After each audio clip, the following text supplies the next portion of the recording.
Hockenheim produced an absolutely wild race last week with its outer layout. But if the fans didn't get enough of that style of racing, today's track should provide similar opportunities for slipstream battles. Watkins Glen often promotes close strategic fights that sometimes end in tears when the cars reach the long, sweeping corners. We'll see if anybody is left at the sidelines as we get ready to watch round 10 of the iRacing Kamel GT series. And you'll see it all live here on the Global SimRacing channel. Hi, I'm Joe Peak, and with me in the booth is Samuel Ryman. Behind the scenes is our director, Sean Ambrose, and he's using cameras provided by Dougie Beard. Watkins Glen International has a rich history of racing here in the States. Let's head to our track guide to find out more.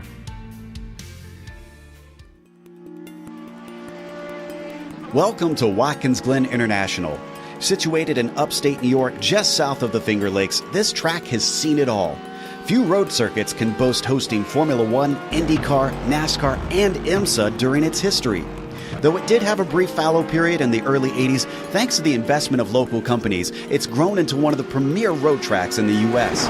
With 4 layouts to choose from that range between 2.5 and 3.5 miles in length, lap times can vary greatly.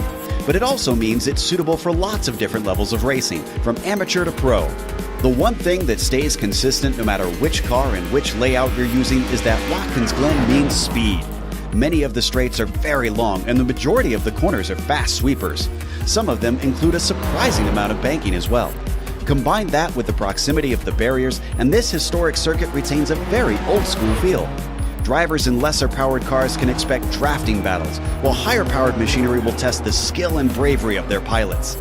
Some of the turns are visually iconic, such as the carousel and the S's.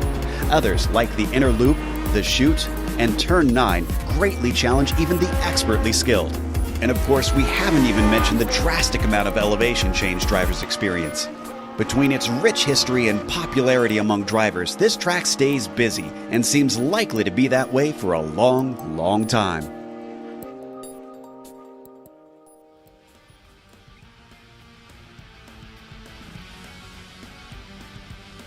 Well, Sam, this place has seen sports car racing from this era, but our audience might not have. So why don't you tell them how you think it's going to play out between these two classes? Oh, Joe, you caught me off guard here, going through my personal notes on this racetrack. Start from the pits, avoid all the lap 1 carnage. Oh, all right, yeah, that's right.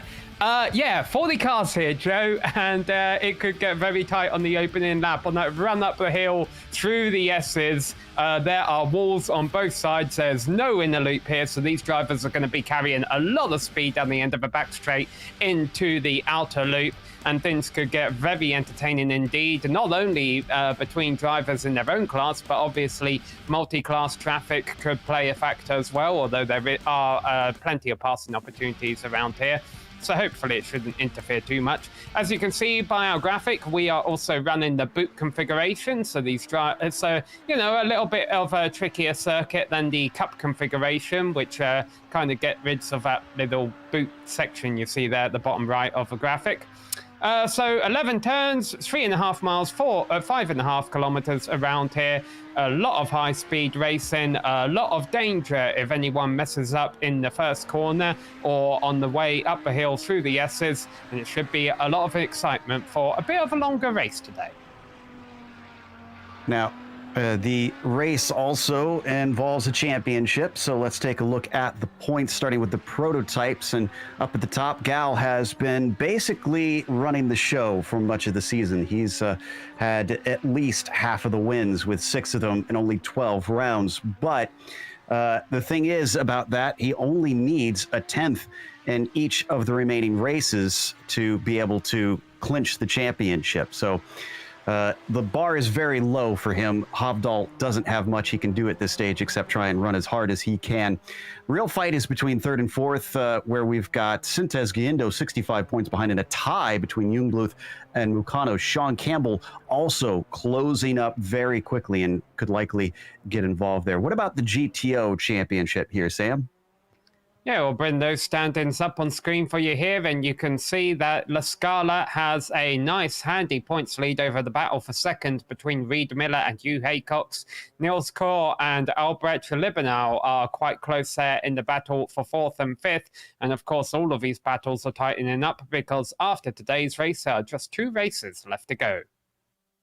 Indeed. We'll see that in our race details graphic, around 10 out of 12. Now, if you're used to the normal races here in the Camel Series, 60 minutes is 20 minutes longer. So they are going to have pit stops, and that will mean that strategy is important today.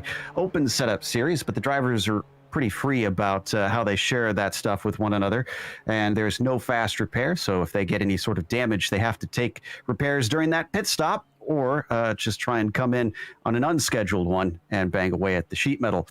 Incidents will give them a drive-through at 17 of them and a complete disqualification at 25. So they got to keep it clean over this endurance format. We've already got a bunch of our prototypes with laps on the board, and Sean Campbell, who has been very quick in recent races, has followed it up with another provisional pole over Gal. Still early in the qualifying session. We've got 8 minutes here for every driver to turn at 2 lap times apiece. Obviously, you can't put a wheel off in the grass, so it's very easy to do coming out of a final turn where we see Hugh Haycox right now. And Hugh, it's not giving him a ranking for that position, so I'm going to guess he did have an off course earlier in the lap. Yeah, it looks like that one was discounted.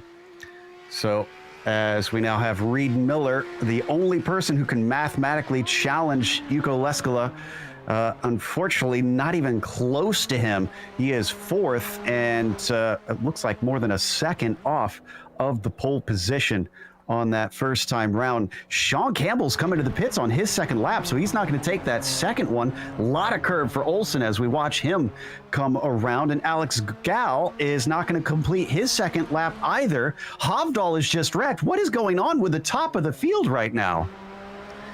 Well, I'm not sure what's going on with their second lap times, but if for whatever reason during their lap they realized, oh, I got a 1x, or oh, my lap time's not going as fast as what it was, they're probably electing to practice a pit entry because it's a tricky one to get into. You kind of really have to keep it tight going through the final turn, and you definitely want to call out pit entry if you have some cars racing behind you, because they're otherwise going to get caught off guard by you slowing down going through that final corner, where you do carry a lot of speed.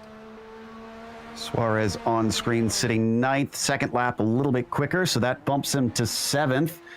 This is Franco Scurry, and it looks like he's not going to improve off by about a tenth on that second lap. Leskala just came across on his second one, goes even quicker to a 42.3, improving by 0.2 of a second. He's being chased by Phil Lake and Ove Trangerade, but Lake has yet to set a time. It is a 43.7, only good enough for seventh for him. Trangerade trying to make up half a second, and he doesn't do it. And let's see, is there anybody else close? It still has a lap to go. Miller here, a 43.1. That's a big improvement, but still only takes him to fifth. Yeah, so in the final 2 minutes of qualifying here for the drivers who have left their lap times until late, I definitely think you want to start at the very front or at the very back at this circuit. If you start in the middle, you have a couple of danger zones right off the get-go, as I was mentioning during the track description, and one of those, of course, is that first corner. So you see, as we watch Martin come across the line in his Nissan here, down the turn into the 90, heavy braking zone, and some drivers will have different braking points going through that first corner. Now we go back, pick up one of the Audis. Audi slightly higher represented today. There are 21 of them out there, 19 Nissans. A lot of them have not put a lap in yet, though. Liebenau is coming around to complete his second lap. First one did not count, so hopefully he gets one on the board to try and put himself in a representative place. A 44.9 will stick him into 16th, so mild gains for him compared to where he would have been. I don't see any of the others out there that can complete a second lap of our GTO field. Matthias Hovdal, as I mentioned, had a wreck on his second lap, so he is done for the day. I take it back. Phil Lake is actually still able to complete his second lap in the GTOs. And it looks like the number 5 is going to put in a 42.8. Big jump, and that puts him on the second row.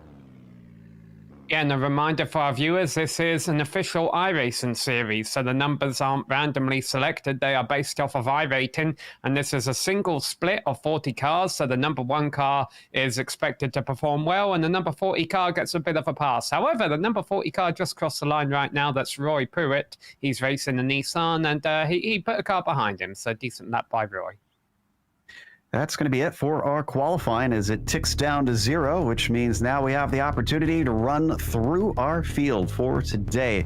And it is a pretty decent sized one. So on the pole, Sean Campbell managing to outrun Gal. But again, he's not in the championship hunt compared to Alex. So he's just here to try and take the win. Hovdal, though, does want to try and beat him. He'll start behind him on row 2 with Maciejewski in 4th, and Michael de Turk starting P5. To his outside, it'll be Heitor Sintez Guindo with Nicholas Mucanos in 7th and Pablo Suarez in 8th. Row 5 sees Laust Olsen alongside Martin Krejcik. Javier Mosquera starts P11. It'll be Patrick Zilvasi in the 12th position, followed by Jim McGill in 13th and Justin Barrera in P14. Last few are Jeffrey Furcon in 15th, Kyle Graham in 16th, Roy Pruitt in 17th, and Charles Price in 18th, with Guy Otero not putting a time in and starting at the back of the GTPs. Yuko Lascala will lead the Audi field off in the GTO field. He outqualified Ove Trendre by half a second.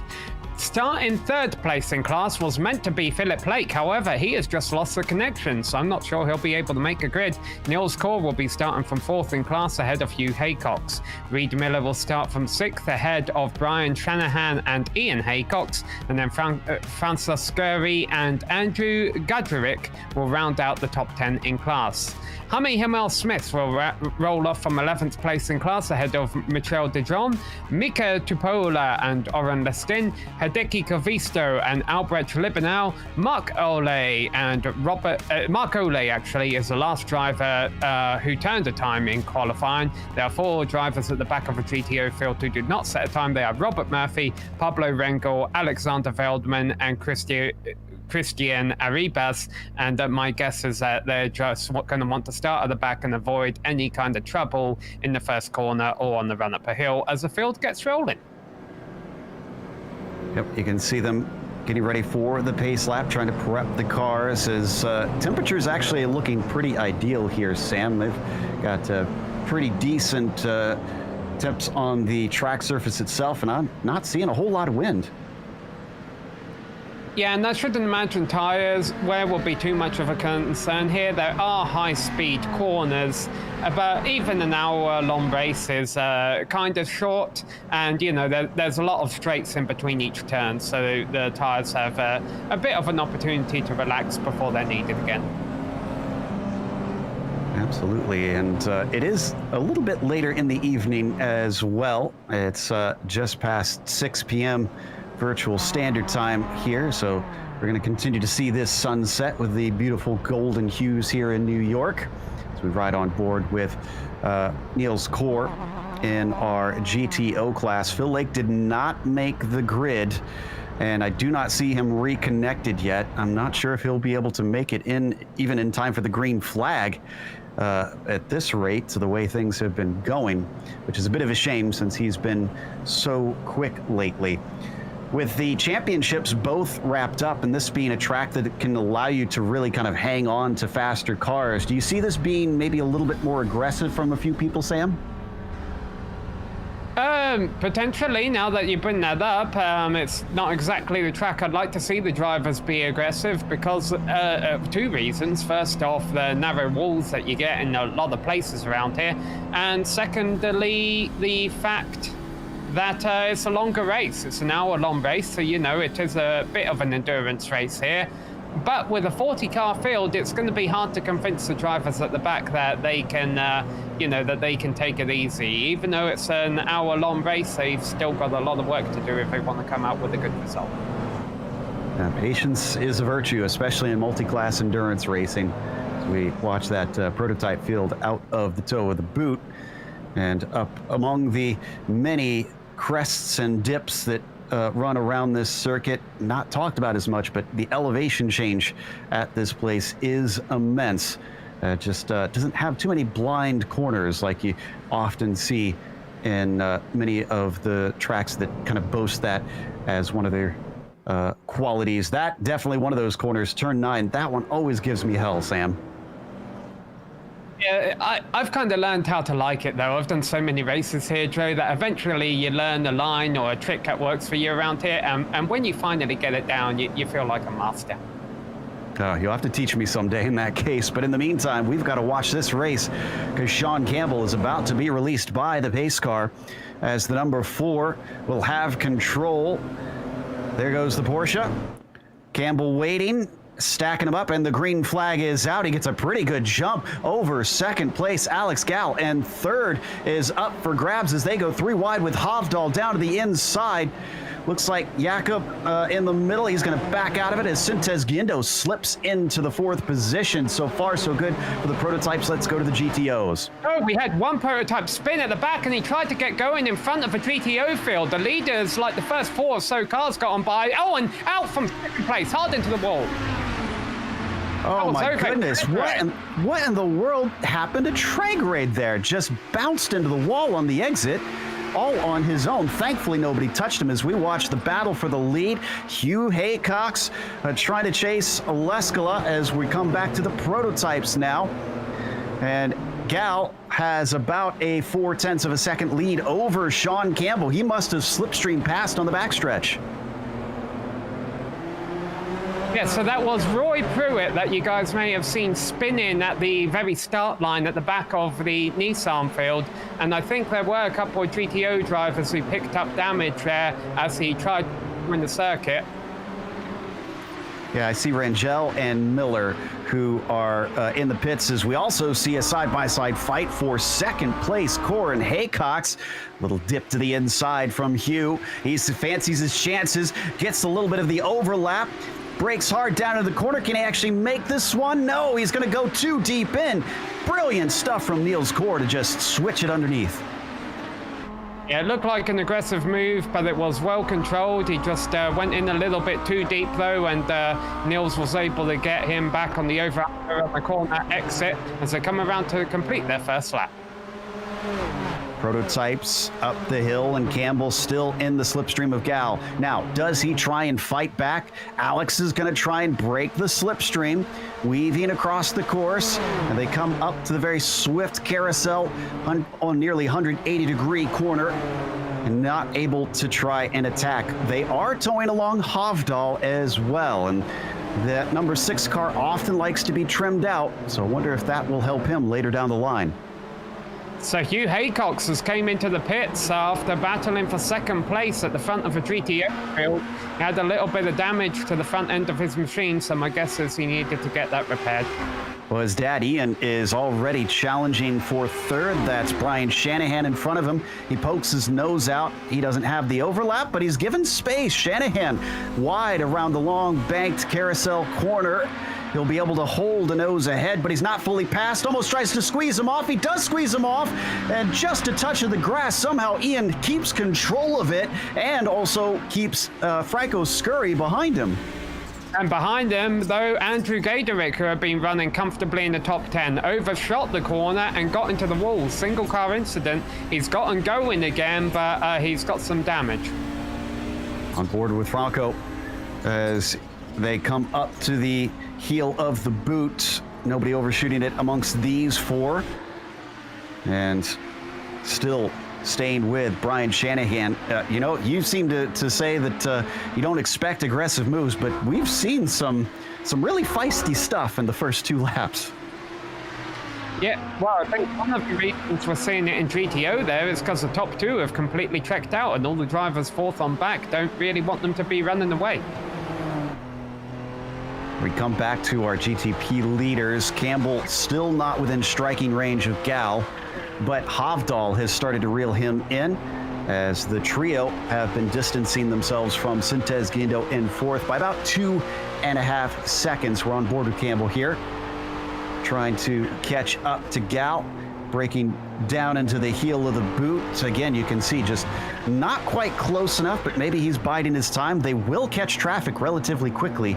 So I wonder if that's maybe where he's sizing him up.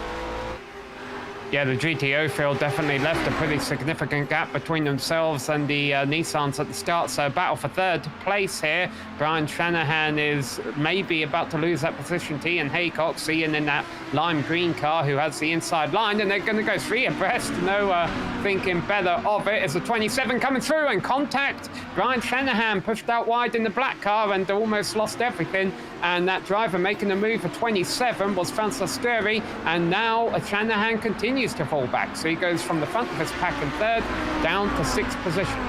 Michel de Jong coming through, started in 11th, didn't have the greatest in qualifying. He's up to 5th with that one, so nicely done. And Ian Haycock's taking the lessons from last lap, going around the outside of the carousel to give him the inside of the chutes. Certainly a thinker's man today.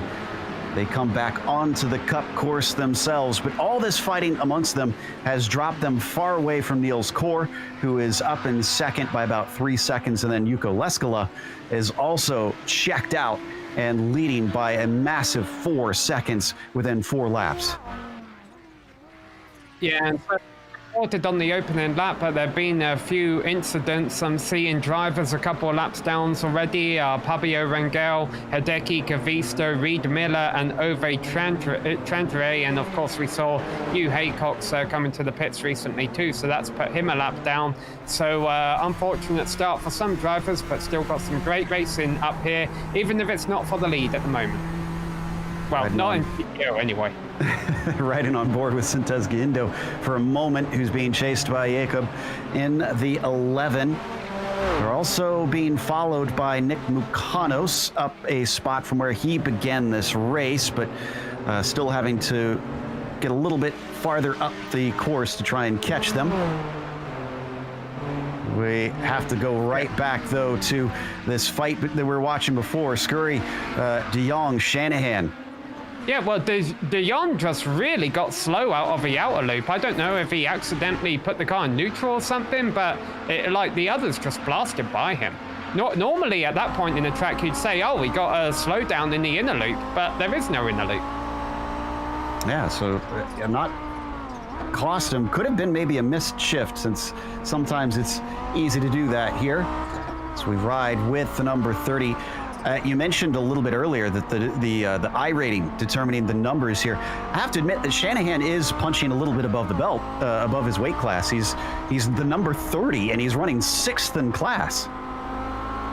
Yeah, well, I always felt that iRating goes a little bit out of a window here at Watkins Glen. It's not one of the trickier road courses, so sometimes you will get drivers who just tend to perform a little bit better here, even if they don't have the iRating to show for it. Nice move by the 27 on the 12, proving my point. And countering my point, the 12 is going to come back at him on corner exit. But he lifts. He knows he's going to get the slipstream coming through the S's and down the back stretch. So he's going to wait patiently. Scurry, the Italian, we'll see him in the mirrors. Which way does he pick? Stays off to the left-hand side, starts to drift a little bit off of the edge. No, he's going to hold the racing line. Here comes Haycox, looking for another move, and he'll be fully passed by the time they hit the outer loop. They are starting to bring in de Jong. Now that he has gotten past Shanahan, this could become a 3-car fight. Yeah, you mentioned the track temperature earlier being 80 degrees. It's relatively cool for an iRacing race. I think the lowest you ever see at 60, and you can see it as high as about 130. So this is definitely on the cooler side. And I think we've just seen a lot of sliding around in the opening few laps because of cold tires, but they seem to be up for temperature now. Things are about to get exciting here as the GTP leaders have caught at the heart of the GTO traffic. Indeed, Sintez Guindo already going by a few of them. Gatorich and Veldman. And there's 3 of those prototypes all together, certainly making life difficult for our Audis. De Turk also trying to work his way past. They also lapped Roy Pruitt, who's trying to stay out of the way of both classes, since he's a lap down pretty quickly in this event.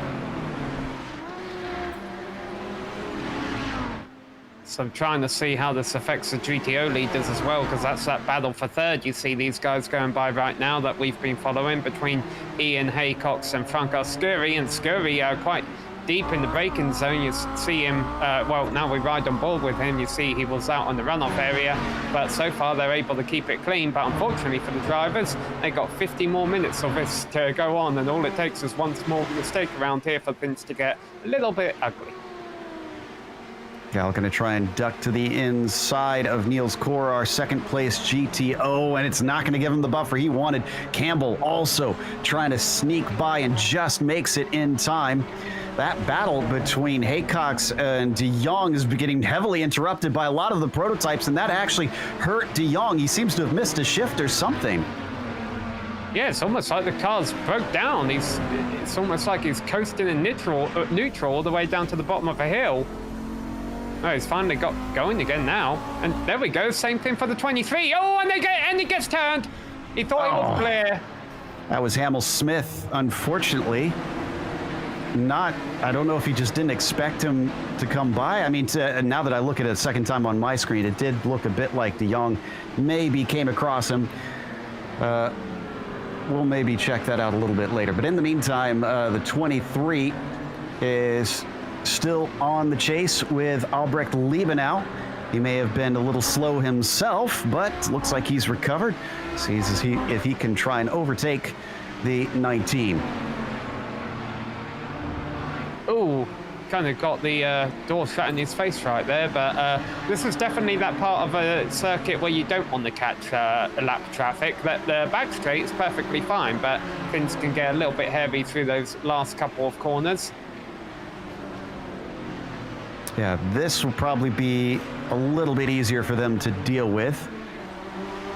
But we want to look at the leader of the prototypes. Gal ahead of Campbell by about half a second. He's keeping him honest. This is looking a little bit similar to what we saw at Hockenheim between the pair of them.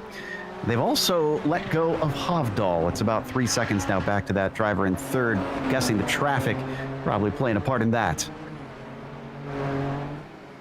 Yeah, I think you're going to see a lot of gaps during this race, ebb and flow at this rate. The traffic definitely is playing a rather big role. It's about 15 seconds a lap. The GTO cars are going slower than the Nissans. Around yet more of the GTOs. That was Hugh Haycox, a lap down now that he is returned. Almost a lap down, I should say. He's not completely a lap down to his class. And onto the front stretch once again. Ooh, looks a little bit closer now. Campbell has it down to 0.2 of a second. Let's see if the draft will be enough here as they start to climb the hill. Yeah, we'll get to ride on board, so we'll get a nice view of this. Of course, strategy can always start to play a role as we approach the middle of a race. Do you want to short pit or go long? In a race like this, Joe, I think I'd like to be one of the ones going long. I think there's so many opportunities for you to misread another driver's intentions in traffic and, you know, crinkle up a front fender or anything. Oh, there we go, a bit of a connection issue for Gale there. But I'd rather take that pit stop late in case you need to pull out a fender or two later on in the race. That's a good point. It'd be so easy to get damaged just cutting it a little close with another car. So yeah, I think I'm on your side on that one. Just kind of wait and see how the race plays out. I'm not sure that the undercut will really do a whole lot, or even if the cars will decide to take tires in this series. But these two running a pretty good pace up at the front, with the fastest lap still belonging to Alex Gal. So he is leading the charge with about 3/4 of the race left. Not seeing much down in the GTOs, by the way. That lead battle has become all of nothing between Leskala and Core, still split by a huge number of seconds. Yeah, it's really about 5th place where you start to get the battles in GTO, being led by Brian Shanahan, who I think has been involved in the battle all 15 minutes so far this race. You can see here as we pick him up, he's got at least 2 cars running behind him who's fighting for position and may have to fend off. No, he's not going to fend it off, just going to leave the inside open there for Liebenau. Albrecht into 5th, nicely done. Shanahan thinks about maybe trying to come back, but then goes to the racing line. That's Kyle Graham stuck in the midst of them. That's our 15th place GTP driver. He'll be able to get one, not quite two though. In fact, takes a lot of curb. He's got to be careful there. Still trying to dodge and weave his way through, and that's going to put Liebenau off the racing line. Better exit for Shanahan. Already going defensive. Albrecht tries to cover him off. They'll get another prototype in there. Barrera. Justin gets past both of them and slamming the door shut. Liebenau says, nope, not this time. Yeah, they got that all sorted out eventually. Obviously, the front straight was a little bit better of a passing opportunity for Barrera. And into the wall there, going up a hill goes Liebenau. I'm not going to lie, that's not the first time I've seen that. And thinking back to my time in the Lotus 49, that's not the first time I've done that either. Easily past Shanahan. Now having better speed, but looks like, yes, Hamill Smith is going to be able to do that as well, but he goes hard into the corner, tries to get to the inside as Shanahan, the 30, is able to fend him off. The car's dicing as they come down to the chute. How much damage is on this car? The right-hand side of Liebenau taking a big swipe of the blue Armco. The 19, we can't see it from this angle, but he seems to be keeping pace. Yeah, I mean, this is definitely a track where you want aerodynamics to work for you. The grass definitely is not the desired way to go, so that's an easy pass right there. That being said, you know, if he can just stick in the slipstream of Shanahan in front of him, that might be able to pull him along. Got a nice battle up here in the Nissan class. Sintez Guindo on the outside, switching to the inside of Jacob, down into the chute, but wow, powering his way past, and the 11 is not going to take no for an answer. Yeah, I think we need to go back to Albert Liebenau and pull up a replay from about 30 seconds ago, and Joe, you can talk about how much you hate turn 9 again. Oh yeah, Albrecht had quite a moment here. We'll see it on the replay as they're setting it up. They finally get a moment of calm finally. And then up the hill. This thing's so off camber, it's blind. And it looks like the car is behaving loose for the 19, but he's got four-wheel drive and he just powers out of it. Nice recovery. That's how you take turn 9, Joe. Somehow I don't believe you. As we see him now coming down the back stretch. Didn't even lose a position from that, impressively. Albrecht still sitting in 6th. Shanahan, you have to admit, after what seemed like a plunge backwards, is starting to recover a little bit. He's holding Liebenau at arm's length, and in 5th, he's still got a lot of room to try and get to the back of Scurry, unfortunately, but at least he's stopped the bleeding. Yeah, and there's a couple of drivers kind of joining these guys right now that we haven't really gave a shout out to. The 23 of Jaime Himel Smith and the 29 of Mark Ole are not too far behind these guys that we've been watching throughout the day. You see Mark running in 8th just behind Hamill Smith. Liebenau is, I'm just noticing, he's been up a number of positions too. That's from 15th on the grid to his 6th place. So great job to him. We're on board now as we watch him fly through the penultimate corner. Ooh, a little bit better through there than Shanahan. He starts to gain some ground. Yeah, that doesn't surprise me too much that you get stories like that here. This is, again, not necessarily an easy track, but I think it's, as there we see a big mistake out of Shanahan, and that's going to cost him that position. But I think it's possible for drivers who you wouldn't normally see up front at road courses get good qualifying times. And so on the flip side of that, sometimes you have better road course drivers who start further back in the field. So it doesn't surprise me too much. You've got some drivers going to the front who didn't get a good time in, and vice versa. And right now, as you mentioned, we got Liebenau on the way up. Yep, Albrecht going to keep that place despite giving a big toe to Shanahan. That was our leader gal going by. Campbell has lost touch with him. It's 2.9 seconds between P1 and P2 in the prototype class. He's certainly going to interrupt Liebenau there for a brief moment. Oh, and Shanahan with a little bit of an off course, putting two wheels into the grass. He thankfully did not wreck it. Yeah, well, one prototype passing one GTO isn't too difficult, you know, now that these guys are spread out. Hopefully we'll have less close calls than we did last time by. Really, I think the first battle you're getting in the GTP class right now is for about 8th position between Martin... Martin Kreiterik and Lal Stelson. Yeah, he had to give us some help on that one some years ago. Looking at a little bit behind them. Now, this has been back and forth the last few laps. I've been kind of peeking in on this when I can. Mascara in the pink machine with McGill in the yellow have been side by side for a few corners.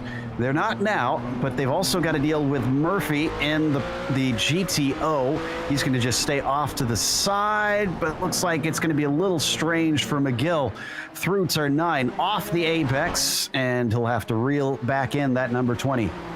And 4th and 5th in GTP are a lot closer now as they navigate their way through traffic. So Jacob is having to watch his mirrors here because here comes Aitor trying to make a move for 4th position. Oh, and he's got a great run. So as Sintez Guindo tries to go the long way around, he's got the downforce. Can he make it stick? They're going to have to go around. I think there's that scurry. No, they're going to come together in a big accident.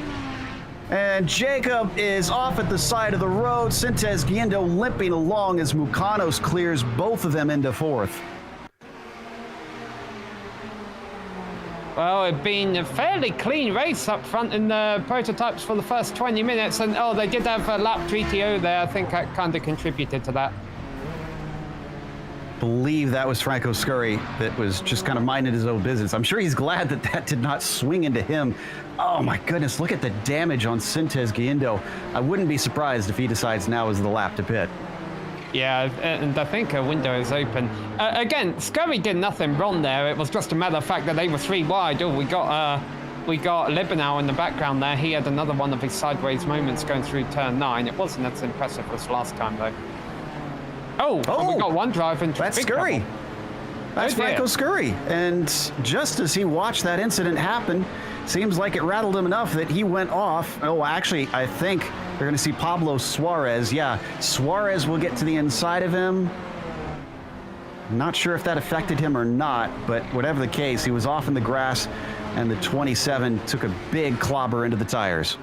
Yeah, and he's also going to come into the pits to get, I guess, some repairs done to that car. Can't get a quick repair done, but, you know, get a little bit of damage repaired. Ulrich Liebenau now up to 4th, promoted by the pit stop for Franco.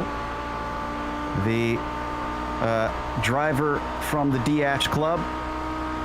Let's see, 8 seconds up to Ian Haycock. So yeah, it's going to have to take something dramatic for him to catch up to the podiums. Even still, he should feel pretty proud of himself for making the inroads that he has.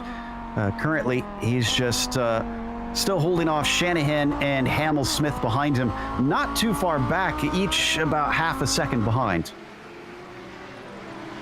Yeah, you talk about his poor qualifying. With lap time like he did, a 1:44.9, you almost have to wonder if Liebenau ran a slow lap on purpose to start from the back and avoid any of the early carnage. And, you know, it's not always a bad decision here, especially with a 1 hour long race, as we see the GTPs carving their way through traffic. Oh, it's going very close on the exit of turn 8 there. That was McGill having to check up. And this was the fight we were watching before. It spread them apart. And McGill not able to weave his way through quite as successfully as Javier. And that put quite a bit of distance between himself and his rival, about 1.8 seconds to be exact. Yeah, we are just about at the halfway point, so you're right, Sam. We're well within that pit window. This man has been leading since the drop of the green, basically. The backstretch on lap 1 went from 2nd to 1st and has said goodbye to Sean Campbell, who is now dipped to about 3.3 seconds behind him. Another little blip there from Gal. Yeah, we're trying to give a race leader who's having a boring race some TV time, and his connection says, no, I don't want to be on TV. I mean, can you blame him, considering the commentator's curse? He's still just cruising along, though. And we'll see if he can keep this up. He hasn't had it perfect this season, but has certainly been running a good one, considering how many wins he has racked up. Back to these guys again. Yeah. Back to our battle between Liebenau, Shanahan, and Hamel-Smith. Also, you know, count Olay in there in the 7th. Yeah, Liebenau and Shanahan, I think, have been involved in battles all race long, whereas the top 3 who are ahead of them have kind of had quite quiet races so far. Well, this quartet fighting for 4th appropriately, coming back onto the Cup course. We've lost a few drivers since the start of the race. Just to update you, Trangarade, the first one gone, and pretty much the first and second corners. Rangel has been taking repairs. I'm not sure we'll see him again. Miller, Koivisto, De Jong, and Gatorick, along with Pruitt, who is taking repairs, and Hugh Haycox. We'll see if we see them back in. Also, Jakob Maciejewski in the number 11 is also stuck in the pits taking repairs. So those are our drivers we expect to be done with today's event, unfortunately, prematurely. Yeah, I mean, it's a 1 hour long race, so you definitely can get optional and required repairs and get back out there on the circuit and try and pick up some points. The problem is, you know, you definitely want to have a car that's handling okay in the straight line, because you're carrying so much speed around here, it could get dangerous if you're in a car that doesn't handle well.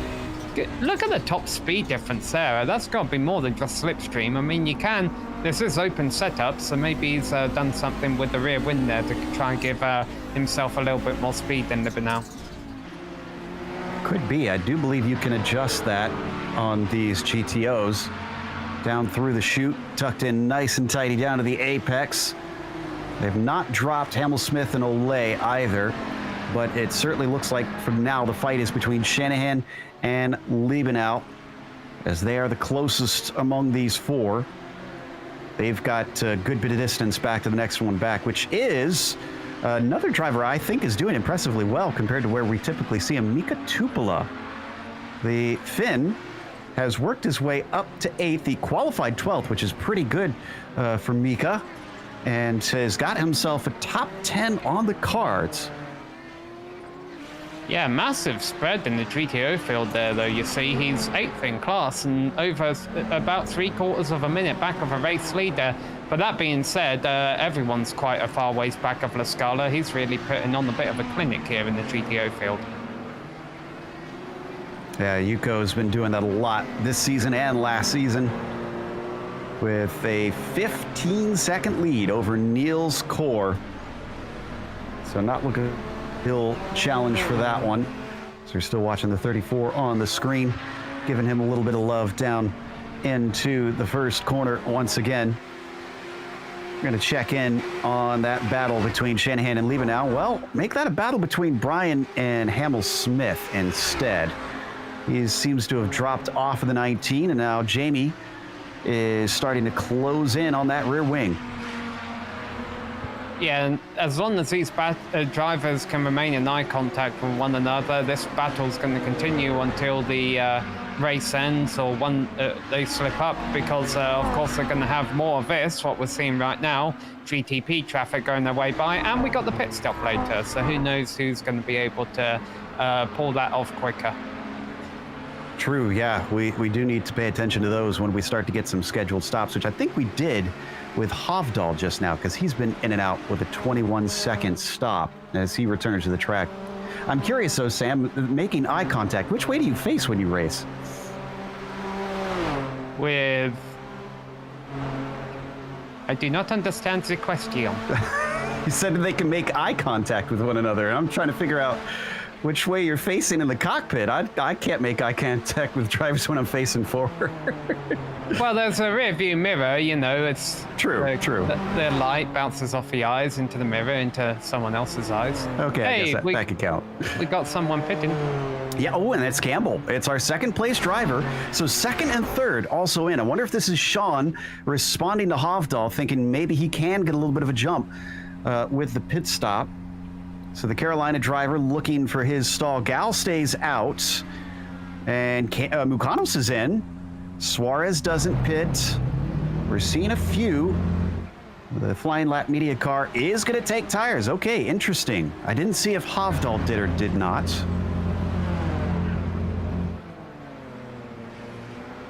Yeah, that surprises me. I wouldn't think this is a track where you'd want to, with a race length, where you'd want to take tires. Maybe Campbell's just banking on taking a bit of a gamble here. Thinking might as well go for it. Oh, it is long though. Taking those tires is costing him. Of course, there's always the possibility that it could have been a mistake. He just forgot to deselect them. I heard him on... Oh no, he had a glitch. A glitch within the sim. He was just on the radio talking about it. That's what cost him. That's why it was a long stop. He's going now, but he's behind Nick Mukanos, who is going to inherit the position. And I think he was the one behind him in third, so that should move the 9 up into second place. Yeah, that's definitely unfortunate there. He was having a good race, so yeah, sometimes those mechanical issues get you as we hit the halfway point of a race. Correction, Hovdal should be in second place. Mukanos third. Campbell falls to fourth. Twice as long for some reason for his pit stop. Such is the nature of sim racing. Sometimes these things happen. Just like real racing, unpredictability can often be the name of the game. So yes. Now we wait for Gal to finally take his stop. He continues on around, so he's continuing to have connection problems though, so I'm not sure we want to put him on screen. Yeah, maybe we should put Quedric on screen because he's just coming in for his regularly scheduled stop. But I don't know if we're able to pull it up on replay. About 40 seconds ago, he was navigating his way through the final complex of turns and had to take to the gravel to avoid the GTO. All right, so watching through the heel of the boot. It's not quite there yet. Wonder if this is through turn 11, or turn 10 rather, in this layout. Yeah, it's coming through turn 10. Yeah, he's just catching him at a bad point on the circuit here, really. Tries to go around the outside. Yeah, that was probably ill-advised. Those things like to swing wide. Guiotero also in, as Krejcik is out and rolling. He returns in 9th place, but he's still waiting for a number of drivers to pit. Now, we have not seen Gal out there for a bit. His connection has been bad enough that he's gone blank on me, and he is falling down the order. I do not see, and there it is. Gal has lost his connection. This means that Hovdal will inherit the lead. Now, this is significant as we watch Suarez, who is our current leader but still needs to pit. Hovdal and Gal do not have drop points, so any DNFs that they get, they are going to suffer. They're going to get a 0, which means that this is the break that Matthias needs to try and challenge for the championship. Well, unfortunately, we're seeing that with these older vehicles on iRacing, apparently there's also a little bit of reliability issues today. That is a complete coincidence. I'm not showing shade at iRacing at all. I was going to say, should we make drivers race in 1989 PC machinery just to match? Well, he's quickly rejoined. He's rejoined the server, so he'll, like I say, he doesn't get any drop weeks, so he needs to be out there scoring points. There has been a fair amount of attrition today. There probably still will be in the second half of the race to come. So if he can get back out there only losing a lap or two, he might be able to salvage a few positions.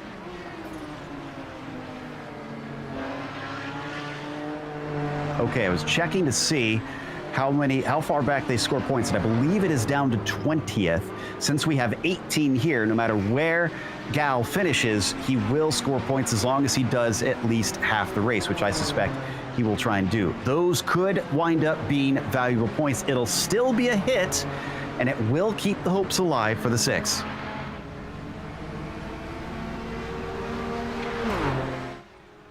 There we see Pablo Suarez taking your advice, Sam, continuing to go long as he puts another lap on Niels Kor, second place in the GTOs. He should have to hand this lead back to Hovdal, as he was nowhere near close enough to try and jump him when the pit stop cycle started. Question is, how long will he go? Will he get any sort of break that will help him advance up the order? Yeah, and to explain my theory a little bit better, I was in, I think it was a NASCAR race here on iRacing and Watkins, Glen once, where you had to pit, I don't know, let's say it was between lap 20 or 30, and I pitted on lap 20 and then got a bit of damage on lap 25. Well, you know, had I made my pit stop later on lap 30, I could have been able to repair a bit of that damage. But since I'd already made my pit stop, you know, I was kind of stuck with that damage for the rest of the race. So I think that's where the advantage of pitting later, what was that? The 33 car there, of course. That's Justin Barrera. All right. This looks to be on the heel of the boots. Self-spin. Thankfully didn't hit anything, but he's already got quite a bit of damage from earlier in the race. Furcon now pits. Oh, we got Shanahan and Smith battling for 5th position in GTOs.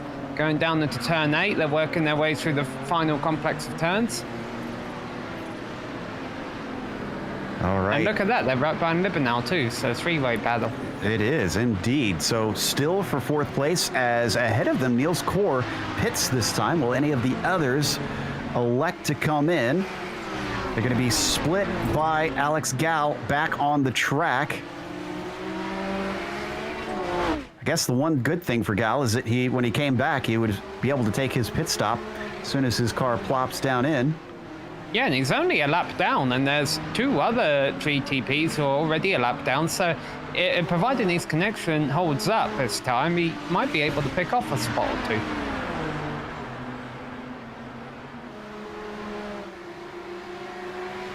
Things getting a little weird out here at Watkins Glen.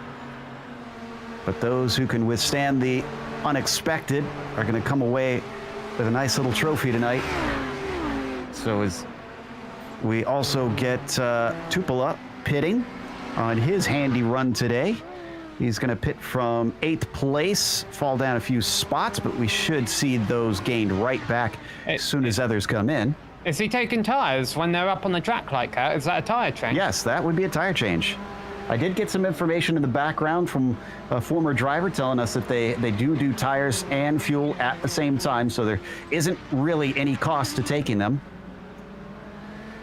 Still, with only 20 minutes left. Well, I wouldn't be surprised if La Scala takes tires. He's got such a big lead, he might as well give up. He can afford to, yeah. Yeah. And if he takes new ones, he's probably going to be quicker regardless. So as he goes up on the jacks, Ian Haycock still hasn't reached the pit entry. That's how far back he is. And well, I thought he was going to pit this time, but no, he's going to take the regular racing line. Where is Kor in regards to La Scala? Yeah, Niels Kor took his position a little while ago. He's still working his way through turn 10. He was about 15 seconds behind since when all this started. I think it's actually grown a little bit. Wow. La Scala is already out of the pits, and Kor's just coming out of the final corner. Looking at Sean Campbell, remember, this is the man who had a poor pit stop due to what we think may have been a little bit of a glitch in his software, and has fallen back behind a few of the drivers that he should have been ahead of. He's going to be kicking himself because Hovdal right now has essentially a clear path to victory. Oh, who was that? That was Barrera. Oh, another spin for Barrera. Martin Kreslovic is back in the pits. Remember, he pitted not too long ago. He had some damage to his right ramp fender. I think that might have been mandatory to get that repaired. It was just a fender, unless he had some damaged suspension. Oh, he had a big hit. This was actually within the last 50 seconds on Pablo Rangel. He just did not anticipate this right, and he is going to get into the back of him in a bad way. It just happened. Let's back up maybe 10 or 20 more seconds. Here we go. Now he's approaching him. Rangel admittedly is off the apex, but that shouldn't have been a hindrance. I'm not sure why Martin got into him. I think he just overshot the corner. Oh, yeah. Yeah, you might be right. That might have damaged his suspension and forced him to come in for some repairs. He gets back out, though, pretty quickly. It was only about a 12-second stop, so they had a really magic hammer that banged that thing back into position, and he's on his way. And coming into the pits now is Libanow. So that battle we've been seeing between Libanow and Shanahan and Smith breaks up temporarily. What's the 19 gonna do here? Tires on no. Rears only, I think. Oh no, I thought I saw the back of a car going up. Like all four go up at the same time, I think, on this machine, so... Yeah, I think that's a smart decision. Only 20 minutes left to go in the race. He's having trouble getting it going, though. There was a slow start out of his pit lane. Eventually, he's up to speed, but I wonder if he lost a little bit of time there. Watching Neil's core who's already gone by and comparing to his cone to cone.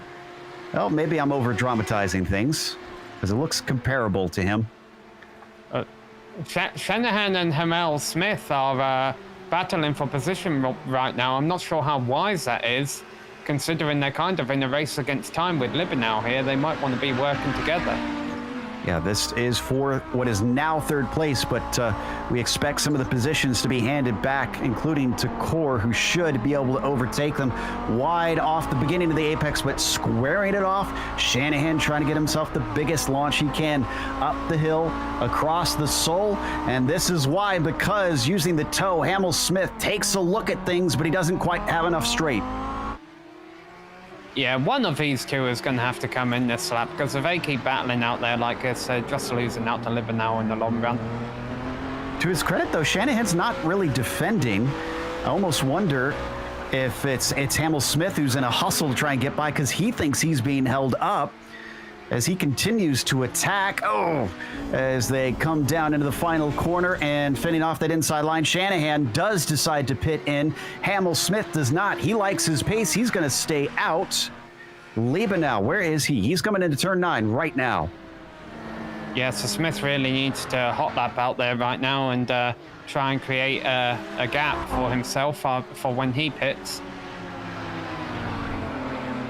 There you see him coming through the penultimate turn, trying to let two of our leaders by. That's Olsen up to second and Hovdal chasing him in third, but Matthias has already taken his pit stop.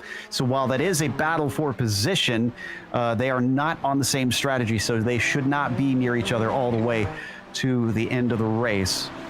Yeah, Shanahan took tires, so he's going to be far behind Libanow there, but maybe I'll be able to run him down in the long run with fresher rubber. Nick Mukanos upset about something. Oh no, Mukanos with a wreck. And this was with a car returning on track. Alex Veldman, unfortunately, thought he was clear, but he was not. You're gonna see it out of turn 9.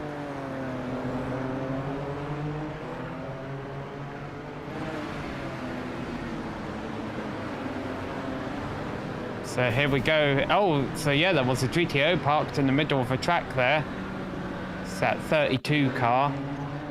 That's Alexander Veldman. So Alexander, how did he get in this mess? I think he got help. He was letting the prototype by and then wasn't planning to let the 29 by as well. But then continue on this replay, go to the 12 car, and there's the contact. Go to the 12 car of Ian Haycox, because a few moments after this round, remember, Ian hasn't made his pit stop yet, but La Scala has, and as they go up to the top of a hill here, La Scala passes him on track, and it kind of forces Haycox out into the gravel. Here it is right here. Older tires versus newer ones. Sends it in deep, but I'd put that one on Haycox. Looks like he just didn't quite anticipate how deep he was going. Yep, so Haycox still in second, but he still needs to make another stop. Should only drop him back to third, I think. Oh, and Kamel Smith is in. Libanow is already by a long shot, too. Wow, that was a huge difference between them. Kamel Smith took tires, that's why. So we remember Libanow did not. Smith did, and Shanahan did too. So now it's only Ian Haycox and Oren Laskin that need to pit, at least in the GTOs. GTPs, it's Suarez and Mosquera. And in fact, that is Sean Campbell, who moves himself into third on track, but should be second effectively once pit stops finish. He's got 16 seconds. Wow, that that pit stop error really cost him, because I'm not sure he's going to be able to make that up. Suarez finally in, so this should hand the lead back to Matthias Hovdal, who is looking for his first win of the season. That kind of surprises me. I thought we had seen him win one already. And a look at the timing and scoring on the left-hand side of your screen in about 10 seconds. We'll let it rotate. Play some Jeopardy theme 2 music. And there's your top 10. Look at who's made it into the top 10. Well, no, we've got to wait for Mascara, too. Remember, he's got to pit as well. Yeah, but Alex Gale does not have to pit. That's the point I'm trying to make here. Alex Gale has worked his way back up into the top 10 after his disconnection. Wow. And that, if he finishes in 10th, will hand him 2, 3, 4, 5, 6, 7, 8, 9, 10, 11 points. And that's what I had marked in my notes as well. 10th or higher in both, in each round will get it for him. By the way, Martin Krejcirek has rejoined the session. He actually lost the connection himself a couple laps ago. Remember, he had to make a second unscheduled stop a little while ago, so things were already going downhill for him. Mascara finally comes in. Looks like Ian Haycock's finished his pit. Credit to Ian, he is still running third. He's got about a 1.3 second gap back to Liebenau. There's Matthias Hovdal on your screen. Now re-inheriting the lead and having plenty of buffer between himself and the next car, so he can try and take it easy. In fact, these are our two leaders next to each other. Leskala staying off to the side as Hovdal takes that car down through.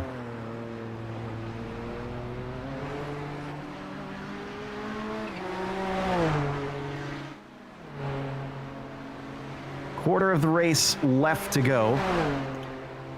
Have to admit, I feel like this is about the calmest we've seen it for a while, Sam. There's been plenty of action throughout the first 45 minutes as we once again glance at the number 2. Do you think it'll stay this way to the end, or now that we're to where drivers need to start making moves, will it increase? Well, I'm watching the GTO's majority of this race, and I think things could get quite interesting for third place there, because Ian Haycock has just made his pit stop, and Liebenau's not too far behind him. And at the rate Liebenau's been going through the field, I'll be interested to see if he can make a move, even though he is running on the older tyres. The Scala, I think he's got a pretty easy run to the end here. Yeah, and Haycock's actually being held up a little bit by traffic. Rangel's in front of him. I wonder if this will cost him a bit. He will get a tiny toe off of him. And that gap, 1.5 seconds now. Liebenau has to do the same, trying to go past his own class. So maybe it will even out between them, having to make similar moves. Whoa! It did not. There was contact between Rangel and Liebenau as they were being lapped by Kyle Graham, 3 wide for a brief moment. This might be some net code. Yeah, Rangel was involved in the collision, I think, on the opening lap of a race, and he's been heavily damaged. Yeah, there was definitely net code there, and he's just really trying to stay out the way.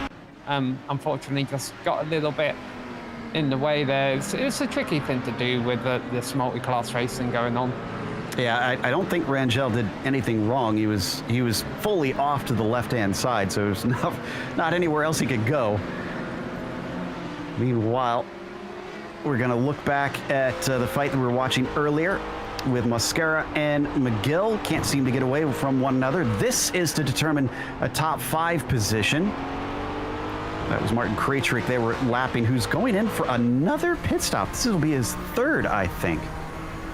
Yeah, I'm wondering if he's calling it quits, to be honest. Could be. Not seeing much for him to try and achieve from here as we ride on board with Jim. Up from 12th and currently riding in 6th. That is Haycock's, Ian, the older Haycock's, that they just went past through the S's, towing him in the slipstream. Mascara punches a huge hole in the air, but McGill doesn't have enough straightaway to try and attack. Another battle to watch out for in GTOs. Shanahan currently has a few seconds over Kamel Smith for 5th and 6th in class, but I have a feeling Smith will be able to run them down in the final 10 or so minutes of this race. Keeping the cameras here because this is getting closer. McGill reeling him in down to 0.3 of a second. Is that another lapped car in front of him? Yeah, that's Jeffrey Furcon and Justin Barrera in front of them. Both have had their fair share of issues here today. Both are quite wide on the apex of 9, so they continue to reel them in at a rate of knots. Will this interrupt the battle or affect it in any way?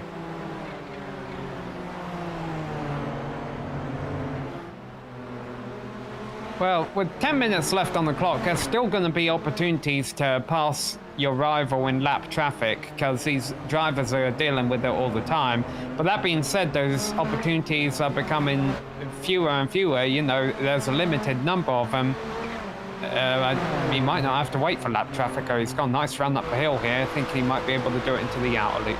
And McGill had a mistake in the final corner, is why you see him so far back. Mascara, yeah, he's going to easily get by both of them. Nicely done by Jacob, who just pulled out of the way. So did Furcon. This won't help McGill, who's going to have to do it through the corners. And great job by Javier in that number 20, just giving himself that shield of the lap cars between himself and his rival on track. That's allowing him to breathe a little bit easier. He's going to have a few more. Barrera still in front of him. That's also Niels Core, second in the GTOs.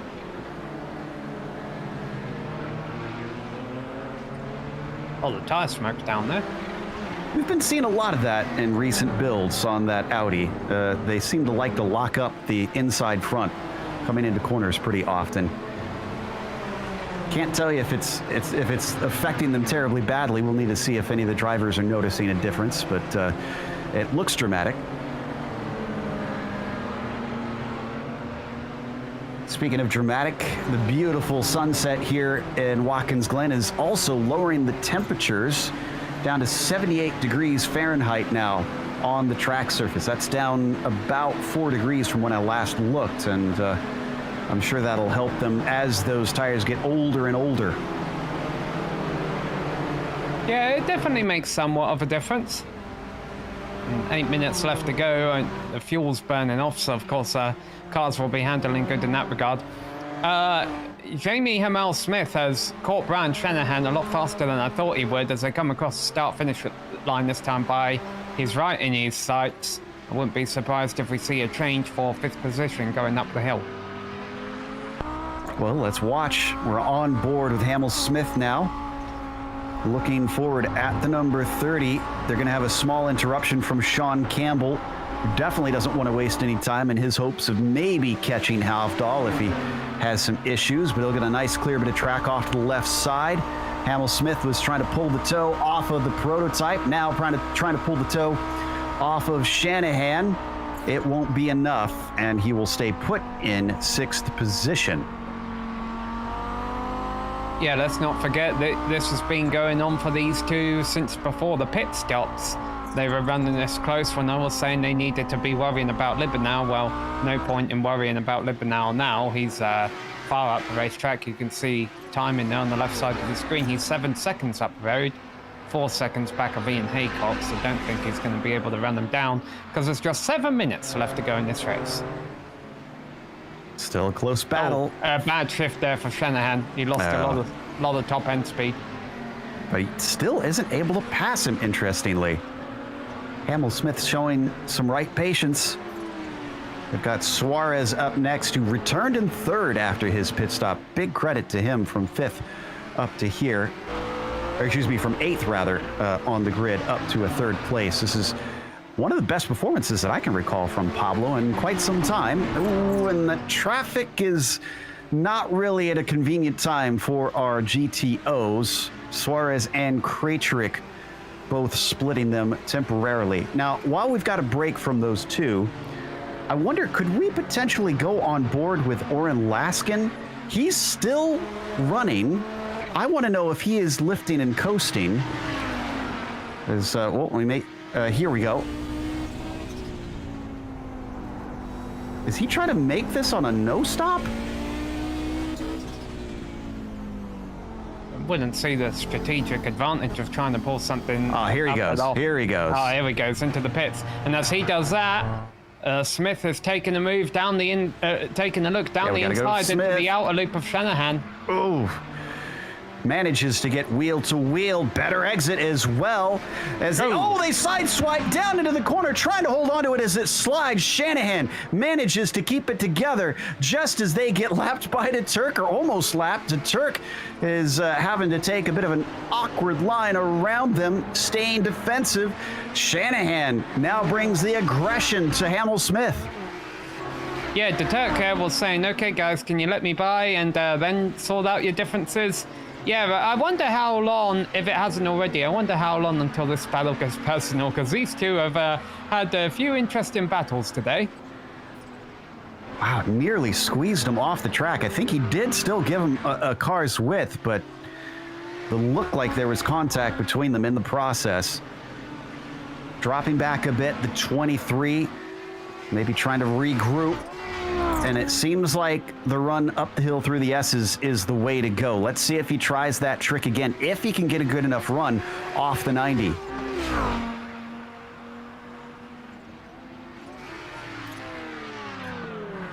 Ooh, that was a bad apex for Shanahan.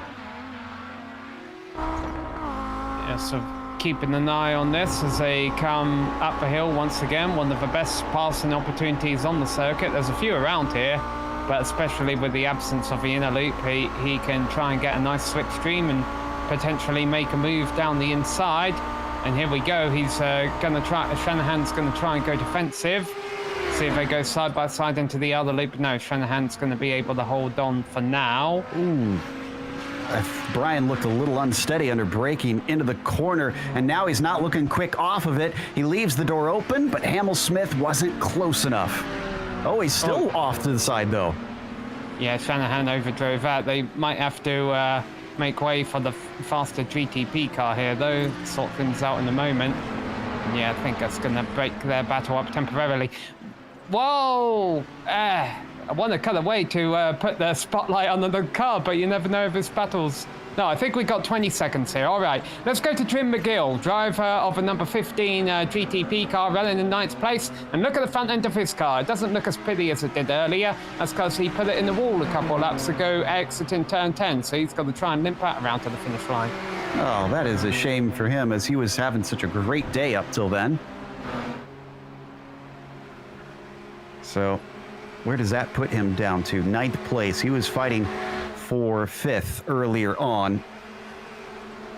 Alexander Veldman is also in the pits with the front clip missing on his GTOs. Some drivers running into some late trouble in the closing minutes here. It is an endurance race, so you got to keep it together all the way to the end. That was Suarez going by McGill, 3rd place driver, putting a lap on him. And back to these guys. Ooh, and this is looking good, actually. Coming down the backstretch, Kamel Smith, he's going to be able to get beside him. Will he be able to do it around the outside? If he can hold the grip the long way around, it'll give him the inside of the chute, sending it as far as he can go. Shanahan doesn't want to let him through. Still powerhousing his way the long way around. He looks down the inside of the chute, but he is very shallow. Kamel Smith is not going to be able to do it this time. He's running out of laps. Hovdal is going to get the white flag next time by. Yeah, he's over at the outer loop right now. So as you mentioned, the clock will be about under a minute by the time he gets back around there. So these drivers here then still have 2 laps left to go when they cross the line. So 2 laps here for Kamel Smith to try and make something happen. Yeah, and to avoid any calamities like that. Mosquera unfortunately taking the apex away from Shanahan. Kamel Smith is loving that, because look how close he is now. If he can get that desired grip off of the 90, he'll have a shot down the backstretch. There's that minute 30 left that the drivers and the prototypes are running. So this means white flag officially will be coming out across the line. Will it be a white flag for them? Because Hovdal's to the final corner right now. There he is in the background. Yeah, I think he's going to get him. I think this is the final lap for those two GTOs. And I wonder if they realize that, if they're looking at their F3s and they realize, hey, the leader of a race is within 15 seconds of us. Might be hard to tell because there's always other cars between them potentially, complicating things. Plus, they're focused on their own fight. Hamel Smith didn't get the run that he wanted. Now he's starting to come back at him. Looks like he's got a car that's quicker in a straight line, but he lifts. He might live to regret that. Here comes Hovdal. Now, of course, there's always a possibility that Hovdal might see what's going on and say, I don't want anything to do with that, and back right out of it. But he's caught him too quickly. He can't afford to give up that much time. He's got to go by. Yeah, even with 21 seconds, I don't think he can slow up quite that much in the last part of the lap. There he goes through. It's all or nothing from here. Hamel Smith has got to try and push to get that 5th place. We'll jump to the leader in a bit when he takes the checkered flag. This is one of the last great spots to try and overtake, and he's not close enough. I don't think this is going to happen for Hamel Smith unless he gets a mistake or maybe traffic that works his way.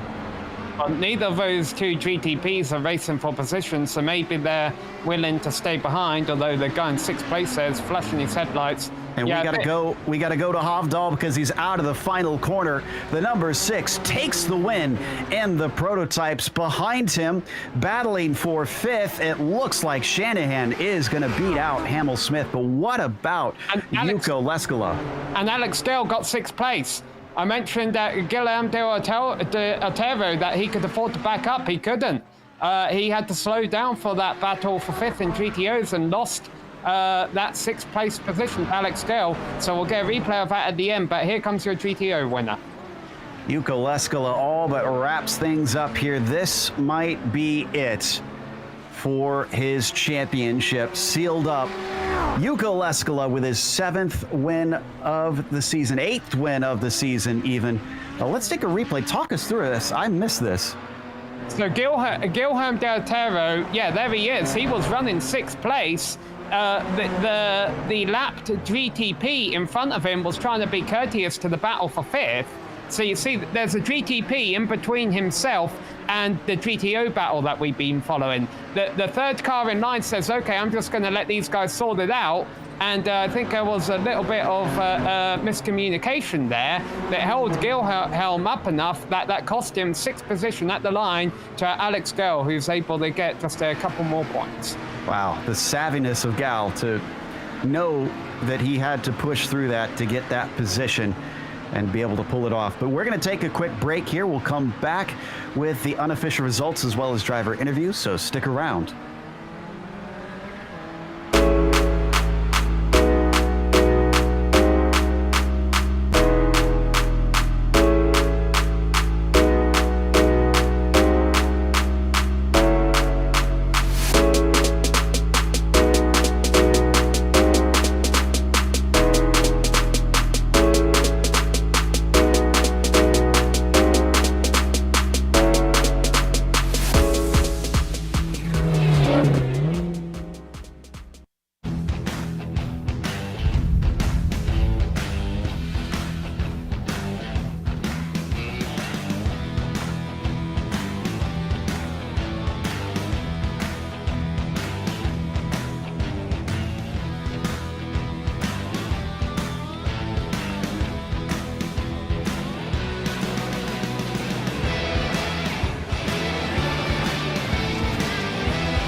Welcome back to Watkins Glen.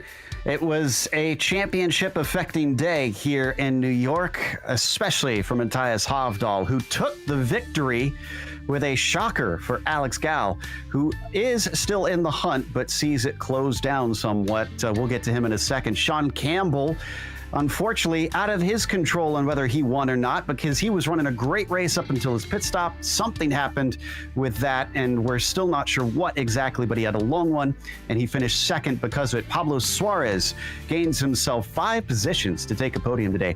Lau Stolson, similar, 5 up for a 4th, and Javier Mascara, 6 up for him to take P5. Gal, backwards from the front row. He led most of the race and looked absolutely in control of things until his internet went out. He finished a lap down, but climbed his way back to 6th. That could be decisive in the championship, as that was valuable points, but he'll have to suck that one up.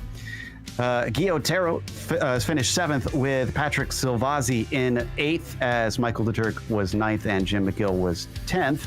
Then you get to the next slide, and it's Kyle Graham in 11th, Jeffrey Furcon in 12th, and Krejcik finishing 13th. Yeah, I'm watching the GTO chat right now. They're talking about the drift that happened mid-race in turn 9. Don't worry, guys, we got it. All right, 12 of your 21 GTOs made it to the finish line, starting with the La Scala ahead of Niels Kor. Really was unchallenged pretty much the whole race. Ian Haycox had to work his way up to 3rd, but once he got that place, he kind of held on to it. Albrecht Libenow didn't get a great qualifying position, but he came home 4th in class ahead of Brian Shanahan and Jamie Hamel-Smith, who had a good battle all race long. Mark Ole came home in 7th place, didn't mention him a whole lot. Robert Murphy was 8th in class ahead of Mika Tupala, and Francois Scusi rounding out the top 10 after he ran into some early issues. Francois Scurry. Oren Laskin and Christian Arribas rounded out the GTO cars that didn't have trouble today. After that, you run into the drivers who would probably want to forget today's race. And then we have our winner in the prototypes, and I'm surprised to find out that it is his first this season, Matthias Hovdal. Congratulations. A little bit of luck in there, but considering the bad luck that everybody else had today, I guess you kind of take it when you get it. Yeah, I mean, it was kind of an anticlimactic way to win the race. I kind of lost touch with Sean and Alex pretty early on with a little bit of bad luck with the traffic. And then obviously they technical difficulties. So, but yeah, I'll take it. But I wish it would have been a bit more of a battle, obviously.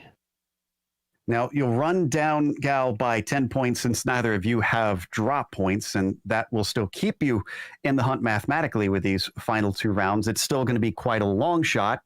But what are your feelings coming into things in these final 2 races? Are you going to try and chase Gal for it, or is this basically, let's just have fun? I think it'll just be for fun. He has a lot of wins, and I think unless he decides not to show up, it's going to be pretty much impossible for me to take the championship, I think, because he's just, he's that fast, and I'm not going to beat him, he has to get a bad result. I don't just have to beat him. So yeah, I'm not really thinking too much about that going into the last couple of races. Well, in that regard, actually, next round is going to be Lime Rock Park, and that one can certainly throw up some crazy results, especially in Kamel. Are you looking forward to that track, or is that not one of your favorites? Honestly, it's not one of my favorites, but it's one of those crazy survival races, I guess. So I'm sure it'll be an intense experience, but yeah, I don't know if it'll be the most enjoyable race for me, at least. Well, congratulations on the first win of this season. Is there anybody you'd like to thank? Yeah, I'd like to thank you guys for putting on these nice broadcasts, as usual. Well, thank you very much. That was Matthias Hovdal taking the win in the prototypes, and in second in the GTO, Sam has caught up with Niels Kor. Yeah, Niels Kor, 2nd place finisher in GTO. First off, congrats, Niels, but you kind of had a bit of a quiet race. Yeah, thank you very much. At first I expected quite a busy race with all these fast people in there, but unfortunately, right on lap 1, one GTP decided to ruin it for most of them. So after that, it was kind of just running alone for me, and I just had to manage it. Yeah, we did see there was a GTP spun off at the start, pulled back on in front of you guys. You were able to get around that. Did you have any hazardous moments throughout the rest of the race, though? Because it definitely seemed that, the GTP versus GTO traffic, that there were a few hairy moments afterwards. Yeah, some of the GTPs were quite dangerous. They were doing moves you just shouldn't do. I mean, just alone that guy on the first lap. I mean, when you spin on the main straight right at the start, just stay where you are and don't just move. I mean, yeah. Yeah, fortunately, though, you were able to get through all that. You came home in second place. I know you mentioned it was a cleaner race than you anticipated after the opening lap shenanigans. Are you happy with second place? Did you think you could have won here today, or are you content with where you finished? No, honestly, second place is the best I could get here. I mean, Juko, he just nailed this car completely. There's just nothing I can do against that. All right, well, we head off to Lime Rock Park next week. What are your goals there? Well, for the VCR Championship itself, I missed a few too many races already. I will definitely try to do the last two. Then, at least in the iRacing Championship, I can maybe do something. Yeah, that are my goals for this season. All right, well, best of luck with those, and thanks for coming to talk to us. Congrats on the solid finish here today. Thank you. And up next, we're going to be talking to Sean Campbell, a second place today. Unfortunately, Sean, first thing we want to clear up, we heard you talking a little bit on the radio about potentially a glitch. Is that what caused the long pit stop? Yeah, I don't know what happened, honestly, because I'm still thinking about it, and I don't know what could have caused it. Because I went into the pits, and I stopped in my box, and I had the fuel and everything ready to go, and my screen just went black. Wow. Well, I can understand the frustration, especially seeing you probably would have inherited the lead if it were not for that. I mean, up until that point, you and Alex looked pretty close on pace, though he started to kind of creep away later in the traffic. Yeah, I don't think the pole position, as cool as it was to get, it didn't really matter because going on the straight, I realized I had too much wing, so he just blasted by. And then I was just trying to keep up with him for the entire race. And then we went to the pit stop, like when it happened. There was traffic, so I decided I was going to pit early to not deal with it. But I guess it didn't matter. Well, the impressive thing is that you've actually already jumped up into third in the championship, despite a little bit of a limited attendance so far this season.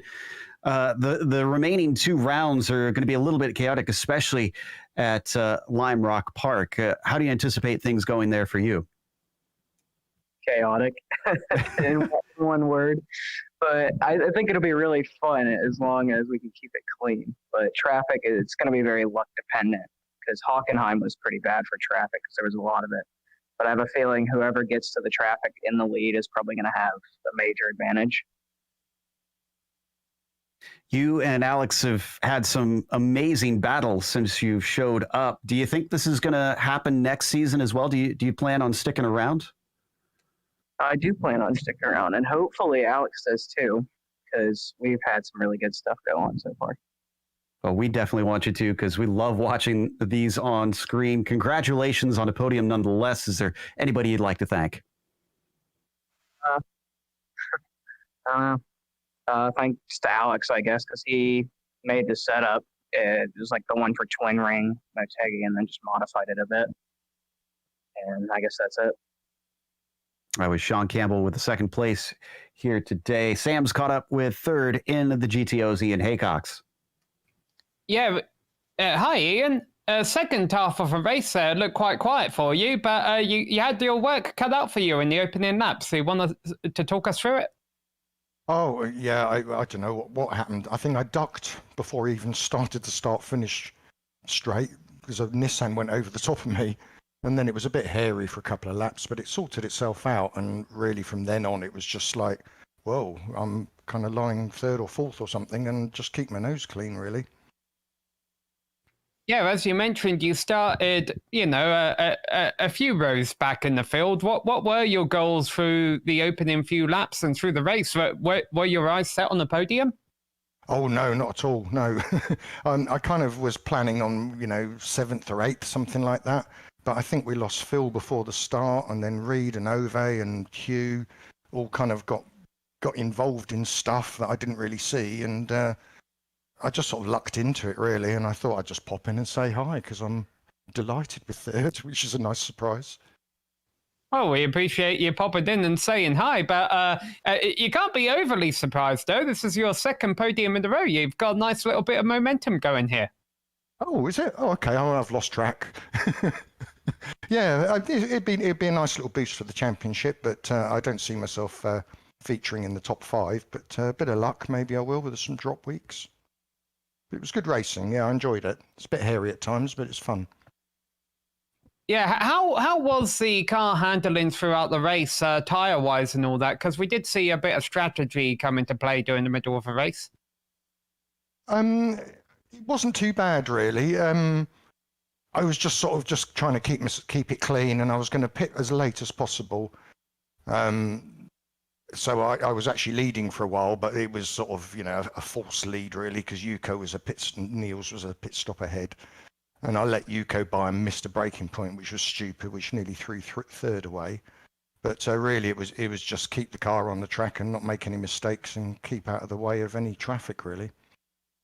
Yeah, well, to let you know before you watch the broadcast back, yes, we did catch that little moment you had through the gravel. Yeah, but you still brought it home in third, so congratulations. Yeah, I was cursing a bit there. I just got distracted and was busy looking behind and missed my braking marker. So sorry to Yuko if it kind of scared him a bit, but it came out good in the end. And that's what matters, where you are at the stripe. Congrats again. We'll see you next week at Lime Rock. Yep. Oh, Lime Rock. Oh my gosh. Okay. Yeah. All right. I better get That's normally my reaction too. I better get a suit of armor for that one, I think. Okay. Cheers, guys. That was third place finisher in the GTOs, Ian Haycox. And we've also caught up with 6 in the prototypes, but our championship leader, hence why we're talking to him, Alex. It's kind of fitting in a way, I guess, that both you and Sean suffered from, shall we say, mechanical issues today. Alex, do you have a copy? Is it working? Oh, yeah. There we go. We gotcha. On top of every technical issue possible in the world, every time I come here, I have the microphone glitching. So that tells you how bad I'm trying to just stay in the races, not even winning them, just staying in the races. It's so difficult. I've used 2 drop races already. I hope I didn't drop too much in that one. Still finished P6 somehow on the last lap with Guillaume having an issue in almost wrecking. So it's really difficult out there. I still enjoyed the race on the track, but it's so difficult to even... I'm just trying to finish the races, honestly. Well, and yes, we found that 6th place pretty impressive as well, because when you came back, I didn't think you'd really gain too many spots except for a few accidents. What realistically did you expect when you reconnected? Well, I didn't expect anything. I'm just trying to finish the race, and maybe I knew I could get a couple of spots just from being there because people were going to have some incidents. I didn't think I would get. I thought I would get P10. I was pretty sure I would get top 10, but not 6. I caught up like 4 positions in the last 6 or 7 laps or something. It's really impressive. I'm also surprised. I had a very good pace. I was a bit angry and careless at the end, so maybe that also improved the lap times and in traffic also. Yeah, I think 60-minute races on Watkins Glen, that's very prone to a lot of incidents, and we had to run such low wing that the cars were very difficult to drive. That's kind of understandable since this is such a fast track, but next week's track also going to be fast, but in a different way, maybe more frantic is the word. We've heard a lot of the other drivers say they're not really looking forward to Lime Rock Park. Are you? Of course not. I will. I would say maybe if it's not super low downforce in the Nissan, it could be at least fun to drive. Traffic, there are only a couple of spots you can really overtake, so I hope it's not like last weekend the Lotus 49 gang just joins up with 15 people in the GTO class and then we have a very hectic situation again. But if it's the case, then I hope we will have a fun race again. Well, we'll be looking out for you and crossing our fingers. But again, commiserations on this one, but nicely done on your recovery. Thanks, guys. Thanks for recovering. That was Alex Gal, who finished sixth today, a lap down, unfortunately. But we, of course, want to thank the Kamel GT community as a whole for bringing us back for another season of coverage. It's been an unusual championship this season. Also, we want to thank the companies that provide the software and the hardware for our broadcasts that are listed here on your screen. And additional thanks go to Julie Lalonde, who provides our wonderful music. See the screen for how to get a hold of more of her great work. Thanks to the team today, Sam, Sean, and Dougie. If you'd like to find out more about GSRC, including upcoming races, you can find it at globalsimracingchannel.com. Also, check out our social media through the outlets listed at the bottom of the screen. And if you'd like to support the channel, check out our merchandise store at simracingmerch.com/GSRC. Link is in the description below. Don't forget to subscribe to our YouTube channel so you don't miss a moment here on GSRC, because the next race is going to be wacky. That'll be Lime Rock Park, Saturday, May 29th at 1 p.m. Eastern. You also have upcoming races for other series listed on the screen, so check those out and mark them down on your calendar. Up next, it is the Bootleg Racing League Grand National Series at Lanier. That'll be at 9 p.m. Eastern later this evening. So until next time, race clean, race hard. We'll see you on the track.